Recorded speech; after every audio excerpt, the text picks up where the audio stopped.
Why do you always buy the same glasses as me? It's not really. That's not really the right question.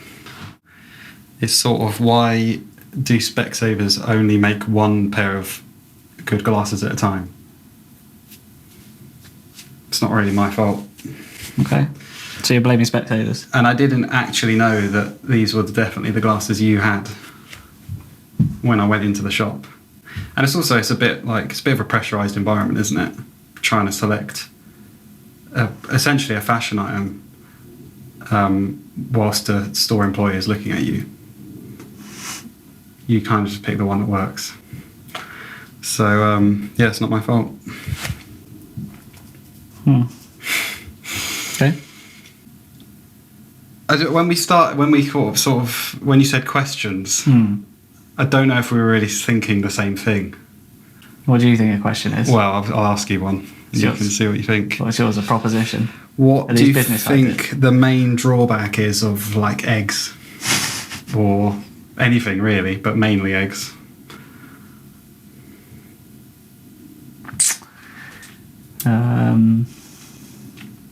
I don't like the idea of it coming out of the chicken's egg hole. Well, actually... Mainly because I saw a TikTok once of what I thought was an egg emerging from the...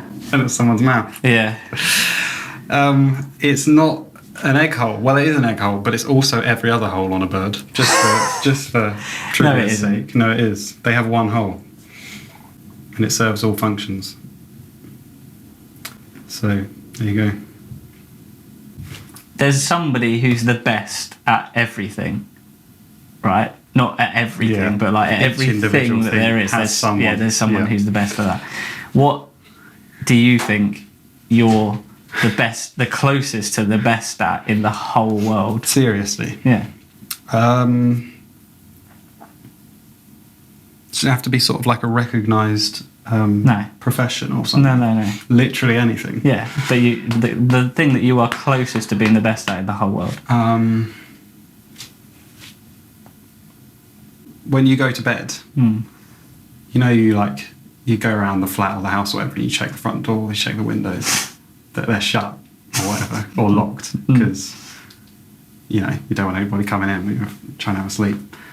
Sort of being the person that checks the front door the most times without being sort of clinically ill or something like that.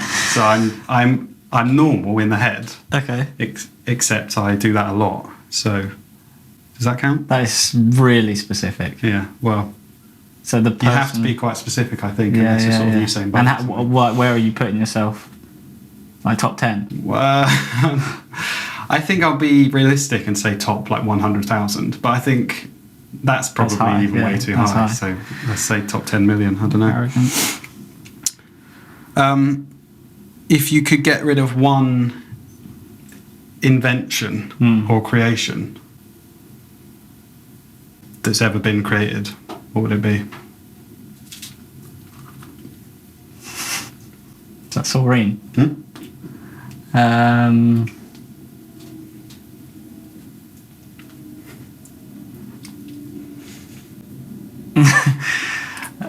Wow, that's really like a lot of responsibility. You okay?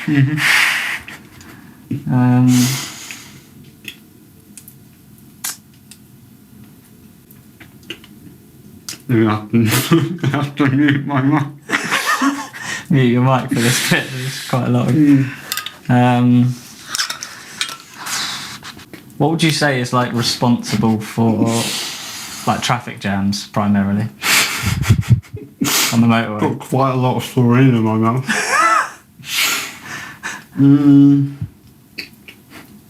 Sort of old men coming down the wrong way. Yeah. Is that an invention? Not sure. Why did you enjoy that Titan sub disaster so much? Who says I did?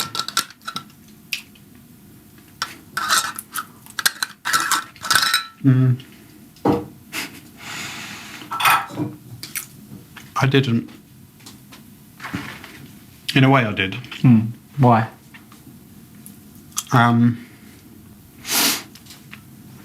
Do you think megalodon had anything to do with it? It's possible, but yeah, I don't know what depth they were, or. Do you remember what depth Mum thought it was? Like 2,000 miles or something. I think she said 40,000 miles. It could have been 400,000 miles actually. No, I think it was close to sort of the circumference of the Earth, which I think is about 20,000 miles or something like that, isn't it? Or is it 2,000? I don't know. No, I don't know. I don't know if megalodon is confirmed anyway. So, you think fish get thirsty? Yeah. Yeah. Salty in it. Well, well, okay. Do you know what's quite hard to tell? It's quite hard to test your hypothesis of whether fish need to drink water to survive. Because if you take them out of the water, they suffocate before they die of thirst. Yeah, so how would you can't run an sort of science. Also, they can't pick up the glass to have a drink either. Yeah. So they're just generally incompetent. What's the best thing and the worst thing about working for a church? Well, I don't anymore. I know, but you did. It's the best thing is probably the people you work with. So they're part of the membership of the church, and people that your worldview kind of aligns with theirs on most things, and so it's quite a safe environment, and you don't have to. It's just a comfortable environment. You don't have to worry about what people think or any of that, and you just get on with them, and they kind of you can then. You, as part of just like a staff team or whatever on a church, you spend time studying together and praying, and so that's good. Just to have that level of routine in your work, which is that's a privilege because most people don't have that. I think the worst thing is your sort of spiritual home or your church environment then becomes your workplace. So being at church is a bit like being at work. It's kind of impossible to kind of disconnect those two things, and inevitably that is not a healthy thing for your walk, I guess.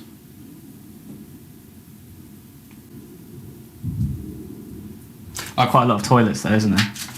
There's more toilets than usual, and there's more sort of tea and coffee than usual. Yeah, I would say. Yeah. Yeah. Do you think there's anything in particular that's kind of inspiring you at the moment that will kind of come out in the next, whatever the next Line of Judah thing is? Yes, I do. Not just musically, but... Yes. I moved church not that long ago, as you know. And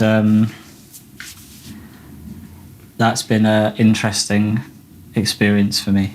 So... it's quite deep, and I don't want to speak out of turn, but I think that sometimes you have times in your life where things seem black and white, really black and white, particularly when you're younger, or when you maybe like are younger in the faith, like maybe when you become a Christian, but also maybe like later in life when you're more mature. Maybe I'm just in the middle, but like. At the moment, things seem much more grey than black and white. Like, give me an example. I guess just like going through a season of questioning everything. Not necessarily the fundamentals. Like, I still feel like I always come back to mere, like C.S. Lewis and mere Christianity as a bedrock, and I don't seem to smash through that bedrock ever. But certainly, like all the stuff that we sort of associate with Christianity, like church, anything we do in church seems weird to me at the minute. Like everything, and it seems so like additional to the sort of simplicity that the gospel seems to be. Yeah. Like, and I guess that's fine sometimes, but sometimes when you've been hurt in the past by a system, you then sort of recover from that for a while. But then when you sort of think about it a bit, you're a bit like, well, you just see flaws, I think, quite easily, and it's difficult to move past the flaws. Well, I don't even think I think that can happen to anybody though as well, because I think if you get too familiar with one way of doing things, you start to just analyse why you do it that way. Yeah. And so if you've gone to a church that's similar for most of your life, there are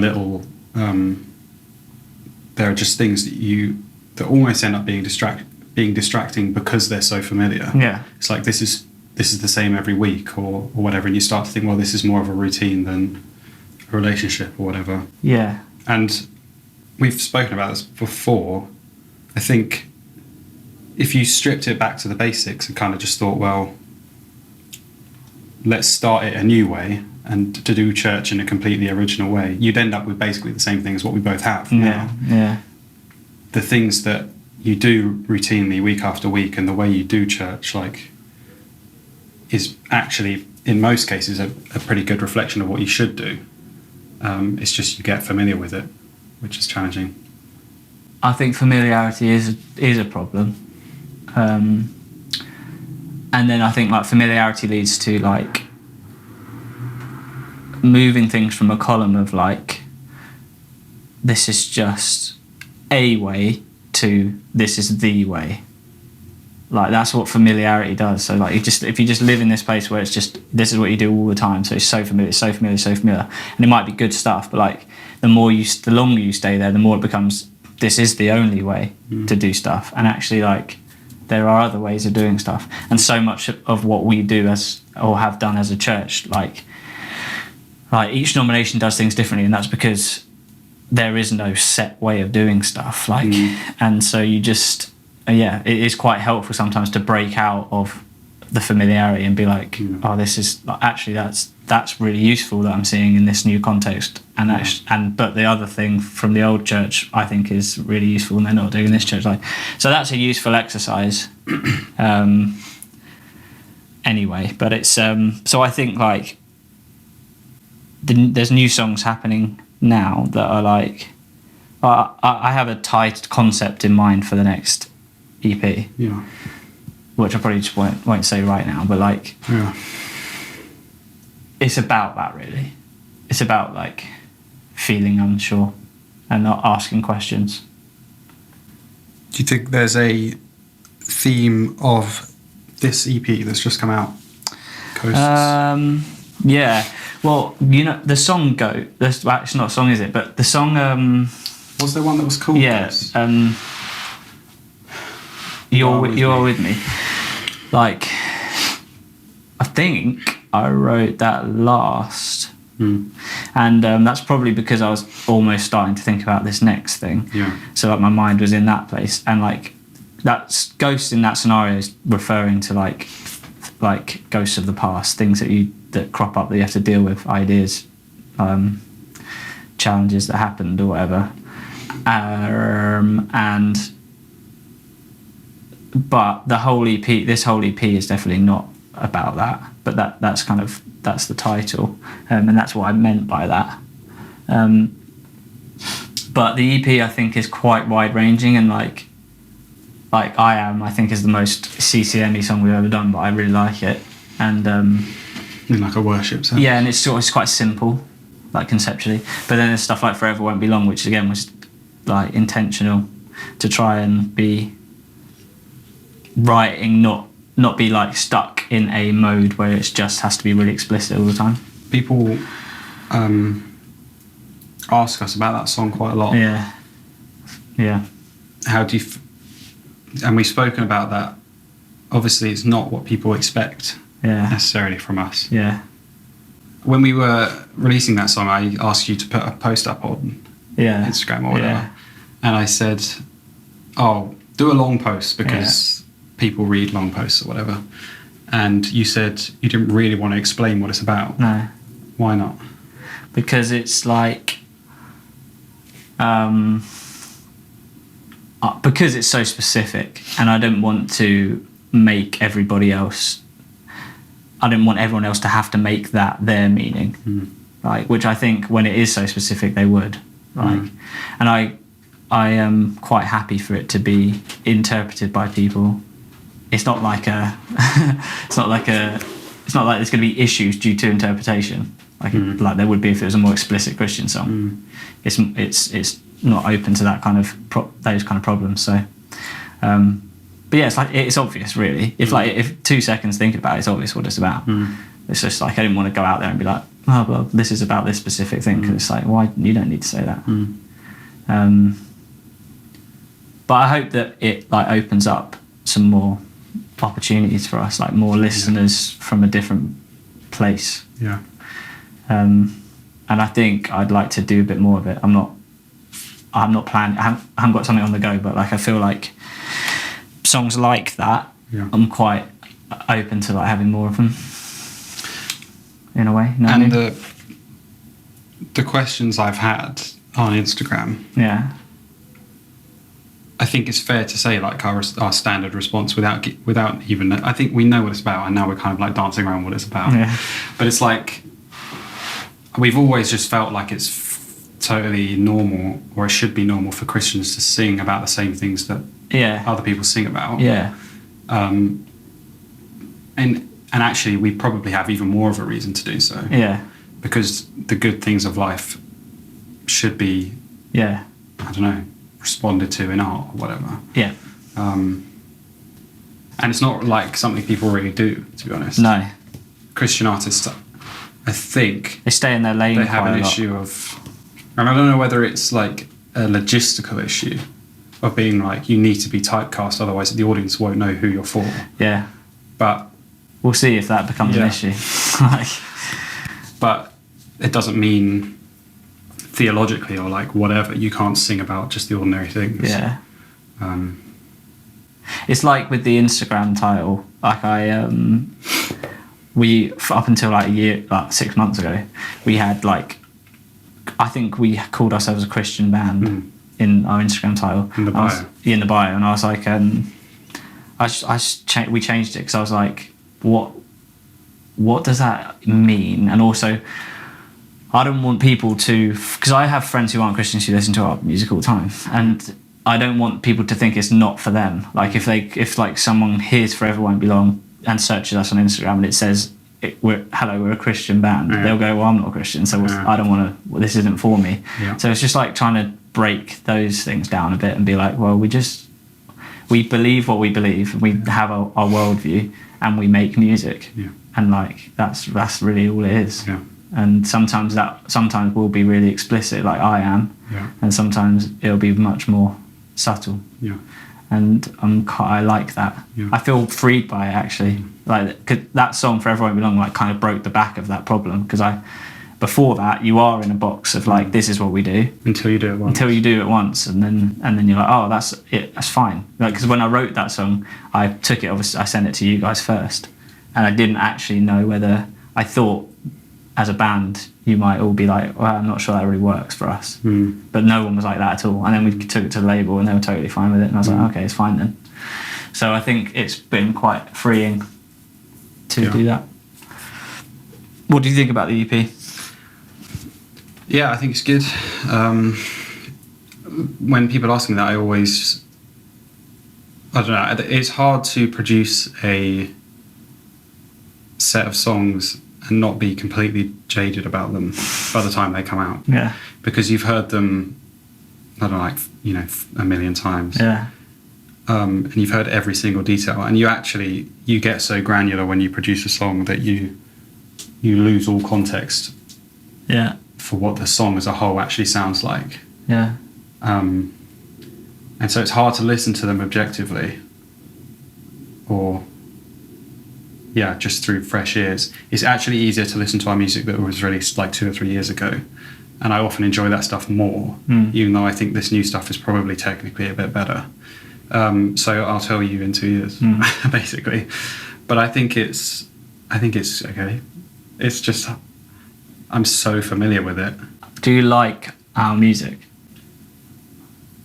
Yeah, in retrospect, most of the time. Although you have that moment when you produce a song where you love it. Yeah. And that's why you carry on producing it. Yeah. Because we have loads of songs, and our philosophy has always been, if it's not working, just kind of chuck it out. We're not kind of like bank it and then come back to it ever. So the songs we like make it through. It's just then you produce it for a while and then you've heard it 10,000 times and you kind of just, you can't hear it properly. Were you thinking your favourite songs that are not written by us, like if you were involved in the production process, do you think you'd feel the same about those? Not written by us? Yeah, like, so what's your favourite, do you like Jones' album? Yeah. What, if you were like involved in Superglue, in producing Superglue, do you think you would not like it right now? Yeah, probably. I think it's so. That's hard good. That's good then. Yeah, I think so. Yeah.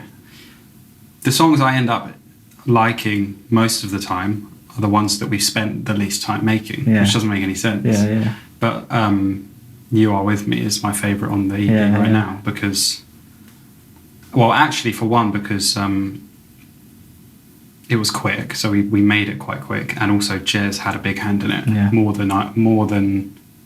So I had less of a hand in it than I usually would. Yeah.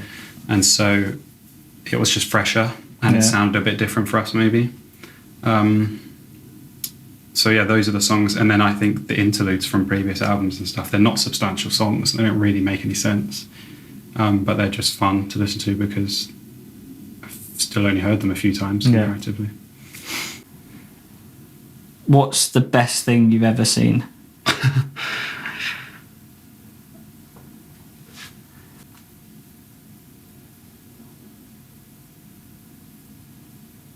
I don't really have a good answer. Mm. Do you have something that's the best thing you've ever seen? What did you think about me eating that whole Soreen thing in one whilst you were trying to answer a question? Yeah. Is that up there? Well, I think there is something, yeah. Oh, it wasn't that? It wasn't that, but it did involve you. Oh, okay. It was when you, I think the best thing I've ever seen was it the biscuit? Yeah. Oh, right. That might be the best thing I've ever seen. Go on then. I don't want to explain it. Just leave it at that? Yeah. Okay. Let people figure that one out. Yeah. They won't, but... No.